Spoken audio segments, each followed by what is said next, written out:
Nah itu kan sebetulnya hampir beti lah, 11-12 kasusnya ya.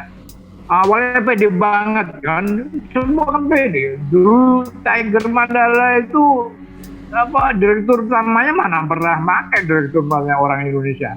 Yang dipakai orang Perancis melulu, orang Bude melulu, ya. Apalagi masuk Tiger. Itu semua kan awalnya ngegas semua masuk gigi 5 semua, gaspol semua. Tahu-tahu blek. Jangan sampai kejadian ini terulang lagi. Yang dirugikan siapa? Yang dirugikan penumpang dan travel agent. Travel agent itu biasanya dia borong tiketnya itu depo. Deponya bukan 100-200 juta, miliaran.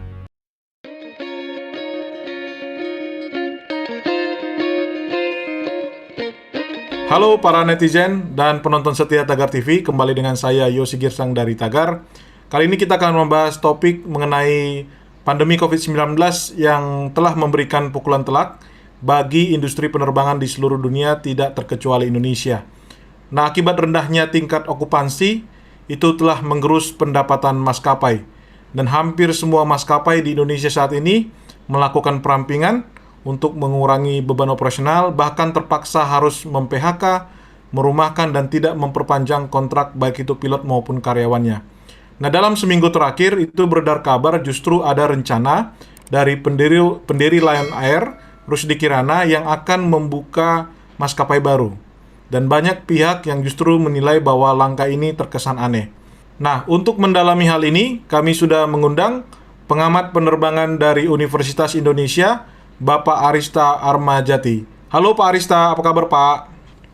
Baik Mas Yosi, baik.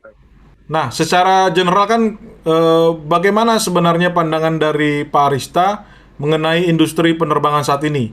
Dan kira-kira setelah mengalami pukulan dari pandemi COVID-19, kapan akan diprediksi pulih seperti tahun 2019, Pak? Baik, atas kesempatannya dan yang baik ini untuk tim Tagar ya. Ya, memang kita ini tidak terasa sudah 7 bulan ya, sedikit yang mengulik. Sebetulnya pada saat itu 7 bulan ini sangat berat ya. Pada saat itu kita itu pernah memasuki sebetulnya masa panen ya, Hari Raya Idul Fitri dan liburan Juni itu liburan anak sekolah. Tapi kan berantakan semua ya. Seharusnya memang maskapai Januari sampai April low season, oke lah. Awal Februari kita kena ya, masih low season. Cuman kita ngelewatin peak season, jadi kita cadangan itu ya, tabungan itu hilang. Jadi setelah hari raya dan liburan sekolah sampai sekarang Oktober ini kita masukin low season. Jadi kita benar-benar maskapai utama ya, kalau dunia semua ya, kalau semua. Tapi domestik ini harusnya kita kuat di domestik, kita harusnya mempunyai tabungan di Lebaran kemarin sama liburan sekolah plus umroh. Ini tiga-tiganya hilang semua. Makanya kita babak belur. Kalau terutama yang babak belur ini adalah saya lihat itu maskapai kecil ya.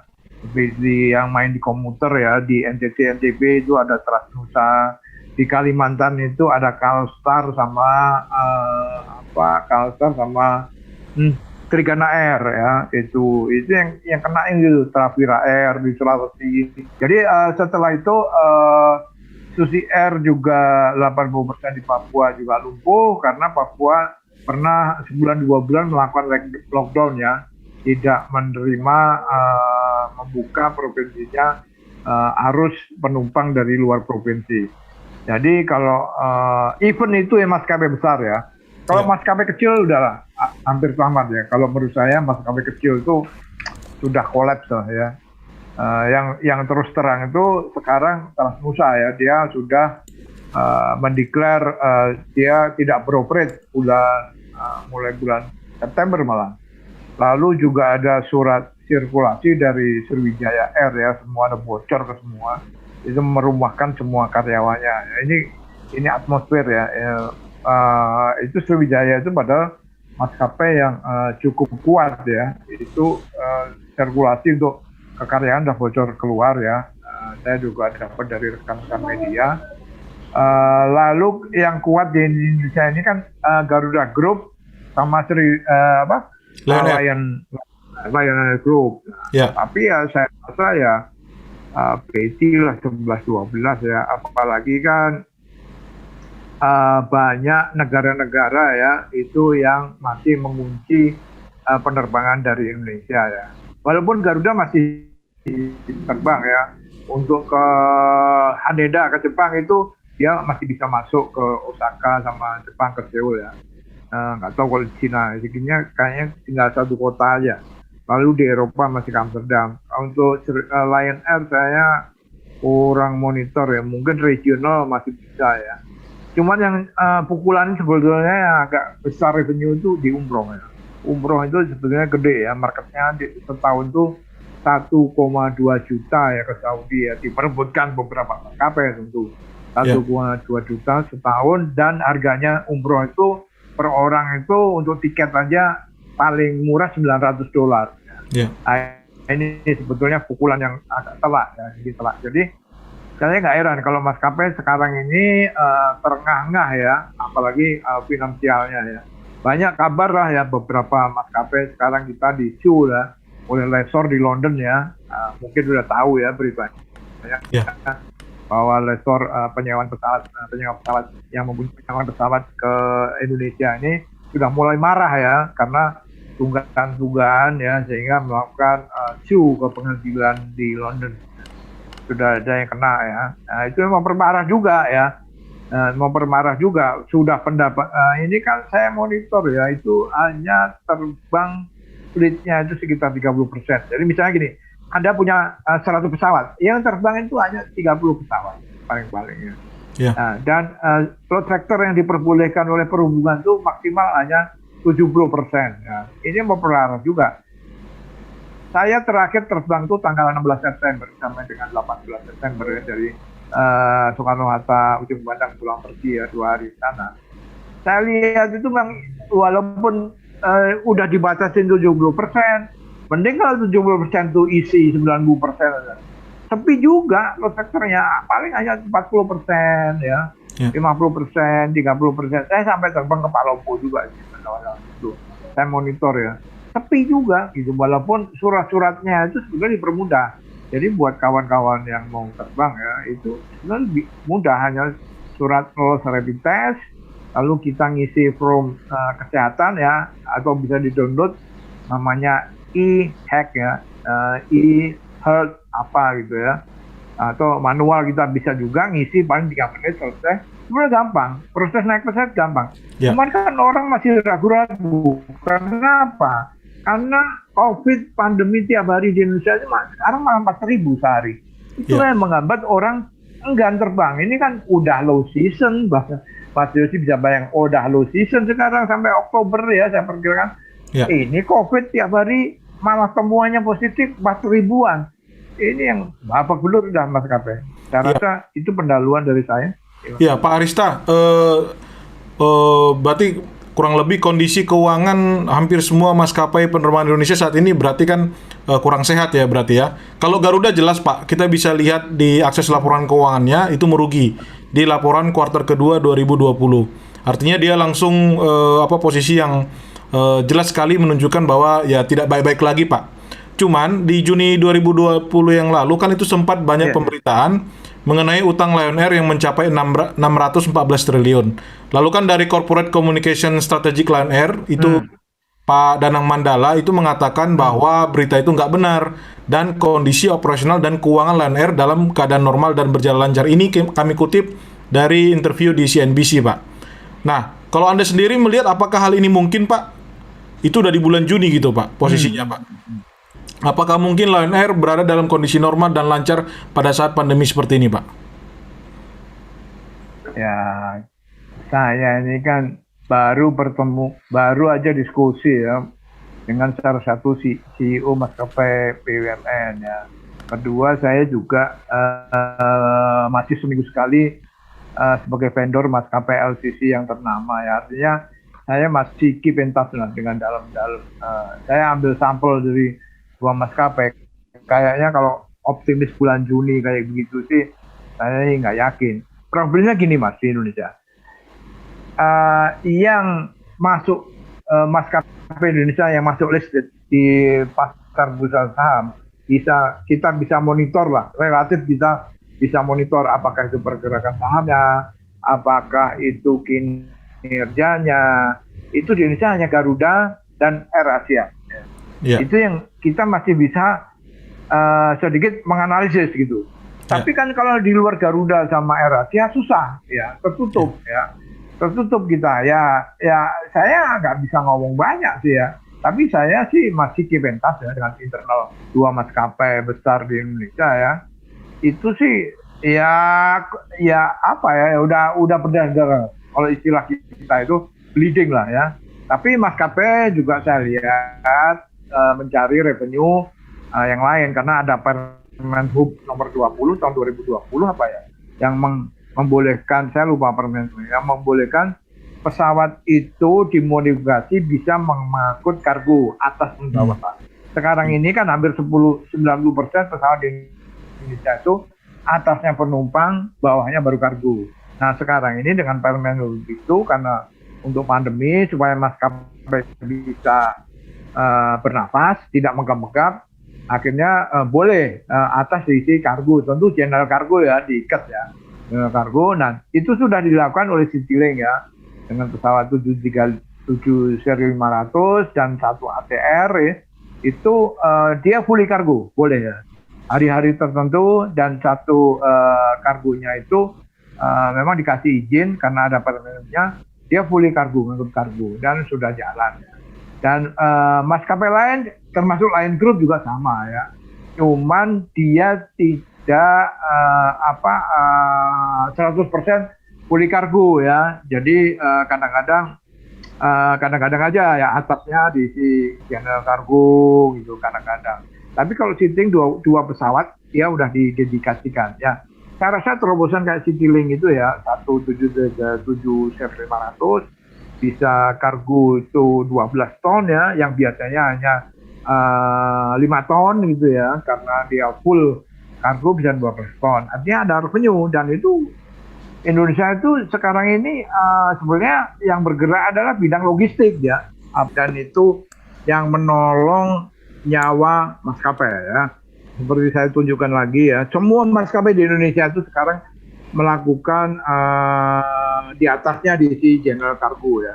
Makanya tadi Citylink itu punya 2 pesawat khusus ya, nggak ngangkut penumpang. Jadi sudah dikonvert, dimodifikasi menjadi kargo. Nah, cuman pertanyaannya kan sampai kapan ini? Kayak begini kan sampai kapan? Ya, itu yang pertama. Yang kedua, bahwa saya berharap saat November, Desember, Januari itu ada sedikit turnaround, rebound market ya, karena November, Desember, Januari itu ada liburan anak sekolah, ada liburan Natal, ada liburan tahun baru. Dengan catatan ya posisi barunya itu cenderung menurun, decline ya. Kalau tetap 4.000 terus orang juga takut ya. Orang juga pasti takut karena kan kalau kita pergi, saya pergi misalnya berlibur ke Jogja, berlibur ke Bali ya. Sekarang Bali ini kan sudah open. Kenapa pergi ke Makassar, Palu? Ya karena dinas gitu kan. Saya juga harus bikin sesuatu tulisan, harus dinas. Saya nggak bisa menghindar. Nah ini lagi kemarin 18 September saya pulang dari Makassar, itu saya landing jam 7 malam, itu Terminal 3 Soekarno-Hatta itu kondisinya sangat poor ya. Soekarno-Hatta itu hidupnya itu biasanya jam 10 malam sampai jam 1 pagi, karena banyak penerbangan luar negeri, pesawat wide body ya ke Korea, Cina, Eropa, Australia, Jepang, itu terbangnya jam 10 malam ke atas. Justru rame biasanya di Soekarno-Hatta. Kemarin tanggal 18 September itu jam 7 malam itu udah kayak kota mati Soekarno-Hatta ya. Jadi memang yang terpukul itu sekarang tidak ada airline, maskapai, otoritas bandara yang biasanya tiap tahun untung, tahun ini rugi ya. Setelah puluhan tahun dia untung, tahun ini dia rugi. Dan saya buktikan sendiri pada tanggal 18 September itu kayak kota mati Soekarno-Hatta. Jadi banyak yang kios atau outlet yang tutup gitu, outlet yang terkenal tutup, banyak yang food court totally close. Kasihan deh, udah kasihan. Kalau penerbangan udah sangat-sangat dalam, Mas. Iya. Pak Rista, dalam minggu terakhir ini kan terdengar rumor ataupun kabar bahwa PT Lion Mentari Airlines Indonesia atau Lion itu akan mau meluncurkan maskapai baru, Pak. Jadi seorang narasumber yang enggan disebut namanya itu membocorkan rencana tersebut kepada Bloomberg pada hari Rabu 30 September 2020. Dan kabar itu semakin sulit ditolak, Pak, karena dari Kepala Bidang Hubungan Masyarakat Direktorat Jenderal Perhubungan Udara, Kementerian Perhubungan, Pak Budi Prayitno itu mengatakan bahwa benar ada permohonan atas penerbitan sertifikat operator penerbangan baru, Pak. Lalu ada juga, mungkin Bapak juga mendengar. Nah, bagaimana menurut pendapat Anda, Pak? Apakah langkah ini tepat, Pak? Padahal Lion Air-nya sendiri di masa pandemi ini, seperti yang Bapak bilang tadi, mau nggak mau kan pasti terpukul juga, Pak. Ya, kalau saat ini sih, ya kita nggak usah ngarang-ngarang bahwa kita punya duit untuk maskapai maupun hotel maupun dunia pariwisata ya. Semuanya nyungsep lah ya. Itu kenyataannya. Masalahnya ini maskapai itu punya strategi marketing masing-masing ya. Misalnya sekarang strateginya dia menjual di atasnya itu untuk biasa penumpang, sekarang kargo ya, itu masih masuk akal lah, masih logik lah ya. Nah, itu pun hanya mungkin hanya sekedar memperpanjang nafas. Problemnya atau masalah Lion Air itu saya udah tahu. Itu kan yang membocorkan juga kawan saya sesama pengamat ya. Saya juga kenal gitu, tahu juga, tahu. Tapi kenyataannya kan di London nggak gitu ya. Mau bikin kenyataannya di London dua maskapai terbesar di Indonesia kena denda kan. Ada kontradiktif kan antara yang minta kerjaan di sini dan apa yang terjadi di Eropa kan beda gitu kan. Iya, Pak. Di Eropa karena saya tambahkan ya, Pak. Karena Lion Air digugat di Pengadilan Niaga London di Inggris hingga 10 juta pound sterling, Pak, 189 miliar oleh Ghost Hawk Aviation Ltd karena menuntut maskapai milik Pak Rusdi Kirana ini berutang pembayaran sewa 7 jet Boeing, Pak. Ya itu nggak hanya lain. Kalau saya sih mencoba netral lah. Itu nggak hanya terjadi dia, ada maskapai lain juga sebetulnya. Tapi ya kondisinya itu kan, artinya gini. Yang saya tangkap fenomenanya di lain benua begitu, di benua sini begini. Kira-kira dari segi logika bisnis, make sense nggak? Saya nggak bisa terlalu dalam sih. Kalau itu sih ya strategi dia itu gimana ya. Masalahnya kan yang masuk di pasar saham IPO hanya AirAsia dan Garuda. AirAsia dan Garuda kalau bohong kayak begitu, dia kan bisa diturunkan BUD-nya sama pemegang saham kan kalau bikin statement yang ngaco-ngaco gitu ya, yang PHP ya. Jadi saya ya apalagi ini perhubungan mengiyakan lagi. Saya nggak ngerti juga nih perhubungan dalam kondisi begini, dia lagi proses gitu kan. Saya sendiri nggak bisa komentar banyak ya, saya sendiri bingung lah. Karena saya begini. Saya mencoba netral aja karena saya menarik garis merahnya begini. Yang benua sana begini, benua sini begini bunyinya. Silahkan Bapak-Bapak Anda interpretasikan sendiri lah gitu ya. Selama maskapai itu belum masuk ke pasar saham, belum IPO, ya kita nggak bisa melakukan apa-apa. Ya, itu tergantung polisi BUD atau pemegang saham atau pemegang yang punya maskapai itu sendiri gitu kan. Ya kayak sekarang AirAsia kan. Kalau AirAsia saya rasa ya lebih make sense lah. Dia sekarang bisnisnya menggarap pasar akekahan gitu kan. Yeah. Nah, pasar akekah ya. Itu yang selama ini saya sendiri orang yang 28 tahun kerja di maskapai juga agak-agak ketawa gitu, gimana ya pasar akekah bisa dijadiin market, tapi kayak gitu lebih make sense, brilliant, lebih kita bisa terima lah ya walaupun LCA, walaupun kadang-kadang ya agak out of the box lah, itu kan artinya out of the box ini make sense lah. Tapi kalau misalnya terus ada kesulitan bikin baru, terus optimis, lah saya no comment lah. Soalnya gini Pak, mungkin Bapak kenal Pak Gary Sujatman Pak, itu kan di akun Twitternya beliau kan mengatakan bahwa Lion Air tengah mempersiapkan diri untuk meluncurkan maskapai baru yang diduga namanya nanti Super Airjet. Namun Pak, dari netizen ya Pak, namanya netizen ya, Itu ada beberapa yang memberikan komentar pedas. Ada yang mengatakan ini adalah trik untuk mempilotkan perusahaan, Pak, supaya tidak bayar utang. Bagaimana menurut pendapat dari Pak Arista, Pak? Oh ya, oke. Sebelum klien ya, emang maskapai swasta Indonesia itu ya BDB 11-12 lah strateginya. Saya kasih contoh ya. Beberapa maskapai yang bangkrut yang nggak jelas dan merugikan penumpangnya setelah travel agent-nya. Kayak kasus Batavia Air. Itu yang gitu juga. Tahu-tahu blek, kolaps gitu ya. Buka rute, dia pernah buka rute umroh, pokoknya pernah punya pesawat wide body, tahu-tahu blek, hilang. Itu kan kayak itu kolaps. Lalu apalagi banyak lah yang lebih kecil gitu ya. Pacific Royal, ada dulu namanya Air Pacific Royal, gitu juga itu patungan dengan pengusaha India itu, tahu-tahu blep gitu, hilang. Lalu maskapai BUMN itu ya, tahu-tahu gitu kolaps 2014 sampai sekarang nggak hidup lagi ya, kolaps itu. Rata-rata ya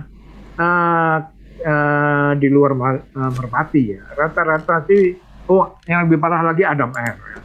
Itu dulu sukses juga awalnya 2000 berapa? 2013-2014 ada PR. Itu juga gitu. Itu sempat besar, sempat favorit. Tanpa blab itu. Burak Airline dulu juga fenomenal. Banyak Kartika Airline, Mandala. Mandala itu malah kerjasama diambil alih sempat oleh Tiger Airline, Tiger ya. Dan salah satu calon wapres kita itu pemodalnya juga ada di domestik ya. Ya, Pak Sandiaga ya, Pak. Ya. Anda ini tahu banyak ini. Dan sebenarnya tahu banyak, pura-pura nanya ini Pak Yosi. Oh enggak, Pak. Kita cuma mengikuti berita, Pak. Namanya kita wartawan, gitu ya. Pak. Oh iya ya. Nah itu kan sebetulnya hampir beti lah, 11-12 kasusnya ya. Awalnya pede banget kan, semua kan pede. Dulu Tiger Mandala itu direktur utamanya mana pernah pakai direktur utamanya orang Indonesia, yang dipakai orang Perancis melulu, orang Bude melulu ya, apalagi masuk Tiger. Itu semua kan awalnya ngegas semua masuk gigi 5 semua, gaspol semua, tahu-tahu blep. Jangan sampai kejadian ini terulang lagi. Yang dirugikan siapa? Yang dirugikan penumpang dan travel agent. Travel agent itu biasanya dia borong tiketnya itu deponya bukan 100-200 juta, miliaran. Itu yang tunggaan ada di Adam Air, ada di Batavia Air, di Indonesian Airlines. Dulu ada maskapai besar juga, maskapai. Ada juga AWR ya, AWR ini sama. Jadi dari dulu ya saya urut ya, AWR, Indonesian Airlines, Adam Air, Batavia Air, sampai Merpati. Nah, sampai sekarang itu yang mengeluarkan udah bocor semua itu. Mungkin sampai nggak baca Mas Yosi itu sirkulasi internal gitu, Sriwijaya Air, tapi bocor kemana-mana itu udah nggak ada kegiatan. Nah ini yang kasihan itu adalah travel agent sebagai partnernya, karena biasanya dia naruh depo uang dan naruh deponya itu miliaran. Nah ini kan nggak bisa ditarik, tiba-tiba ada diserahkan kepada kurator gitu kan, kurator yang menangani asetnya nggak mencukupi untuk bayar tunggakan, nggak cukupin gitu. Kan kasihan ini kan kasihannya ini travel agent tiket ini, dia itu biasanya jual paket wisata, jeblok juga. Dia biasanya jual bus arrangement, overland, jeblok juga kan. Dia jual tiket pesawat kayak gini, jeblok juga. Jadi ya nggak tahu, saya nggak bisa komen, tapi saya rasa kasusnya kita harus flashback ke yang lalu-lalu. Ada sekitar 6-7 maskapai yang nggak begitu jauh lah cara-caranya ya, semua kepedean. Dulu diambil oleh Tiger, dulu ada Air juga sukses ya. Dulu Batavia Air terbang ke umroh ke Arab, ke Jeddah sempat juga. Nyungsep juga. Nyungsepnya itu bukan pelan-pelan, problemnya itu nyungsepnya ya tiba-tiba blep gitu kan. Kayak kita diskusi ini, tiba-tiba sinyalnya hilang, kan bingung gitu kan audiens. Nah, audiens kita bingung. Nah, dalam hal ini kan penumpang sama travel agent bingung. Wah, duit gua gimana di depo? Nah, itu Itu yang jadi problem, Mas. Nah, ini perlindungan nih, apakah itu yang dikeluarkan Permenhub, apakah itu apalah dalam hal ini concern tuh YLKI dan sebagainya. Itu bikin semacam permen lah itu yang memproteksi penumpang itu. Tapi kalau dia duitnya di kurator jual-jual ya mencukupi ya susah juga sih. Kayak Batavia itu asetnya, gedungnya, pesawatnya semua dilelang nggak cukup juga. Nah, ini itu Mas. Jadi gambarannya itu. Saya sih nggak mau ngomongin sekarang. Tapi sejarah itu sudah pernah terjadi ke 5-6 maskapai yang lalu. Dan tahu-tahu sinyalnya hilang, alias pesawatnya nggak terbang lagi. Nah, itu. Oke, Pak Arista, mungkin pertanyaan terakhir, Pak. Dengan melihat situasi hingga saat ini, dan Indonesia sendiri pun, seperti yang tadi Bapak sampaikan kan, maskapai kita mengandalkan penerbangan domestik, Pak. Dan situasi kenaikan COVID ini kan masih belum terkontrol, Pak. Masih dalam banyak PR-nya lah, yang sedang dikerjakan pemerintah. Nah, menurut Bapak, dalam waktu dekat ini, apakah akan ada maskapai besar Indonesia yang akan pilot, Pak? Ya, ini sih kalau jangan sampai lah kalau maskapai besar. Harusnya pemerintah juga memprotek ya, berupa. Saran saya gini, negara kita itu negara kepulauan ya. Itu terbang dari Sabang sampai Merauke perlu 7 jam tanpa berhenti. Itu saking luasnya. Kita mempunyai banyak bandara ya yang bisa menghubungkan ekonomi dan menggerakkan ekonomi setempat. Kalau maskapai besar ya, misalnya lumpuh, bangkrut, lalu memakai distribusi atau angkutan orang itu dengan kapal laut, bisa kita bayangkan ini sangat tidak efisien dan sangat mundur, setback. Kita akan setback ini perekonomian kita. Jadi gimana caranya lah maskapai-maskapai yang masih ada ini tolong. Jadi caranya macam-macam. Kalau saya lihat masih ada peluang. Misalnya sekarang ini kan banyak pajak import di pesawat ya. Misalnya pajak import untuk beli engine, pajak import untuk beli ban karena belum bisa dibuat di Indonesia. Pajak import beli oli, ya, pajak aftur itu ada pajaknya juga ya. Yang di luar aftur itu termasuk pajak import barang mewah di pesawat, termasuk pesawat sekolah penerbangan itu pajaknya 300%. Kita nggak minta 0, tapi misalnya ya diturunkan jadi 100%. Apa yang suasana begini? Sekarang ini kan ada yang pajak 0% mau mobil itu kan. Mobil kan mau dinolkan itu kan pajaknya. Ya kayak gitu. Itulah yang bisa menolong dunia penerbangan. Anda atau kita bisa bayangkan, terus tidak ada penerbangan ataupun ada satu penerbangan yang hidup, itu akan menyebabkan oligarki, oligopoli, dan tiket menjadi super mahal, tidak terjangkau. Akhirnya maskapai juga nggak ada yang naik. Kalau misalnya harga Jakarta Jogja 2 juta, siapa yang mau naik kan? Akhirnya maskapai juga sendiri yang akan bangkrut. Jadi ini domainnya banyak saya lihat di Menteri Keuangan ya, karena banyak pajak-pajak di situ. Jadi mohon Bu Sri Mulyani atau Dirjen Bea Cukai ya, jadi yang taktikal di lapangan, supaya dipikirkan lah. Kalau maskapai lumpuh, perekonomian kita juga semi lumpuh lah. Saya kira itu ya. Dan saya berharap bahwa kita mempunyai pasar domestik sekitar 260 juta penduduk yang terbang baru 120 juta, artinya masih ada ceruk untuk kita guide menjadi penumpang udara. Itulah masa depan kita. Itu Mas. Baik, terima kasih Pak Arista Ahmadjati untuk waktunya bersama dengan Tagar TV. Demikian diskusi kami. Semoga diskusi ini bermanfaat. Sampai ketemu kembali bersama dengan Tagar TV.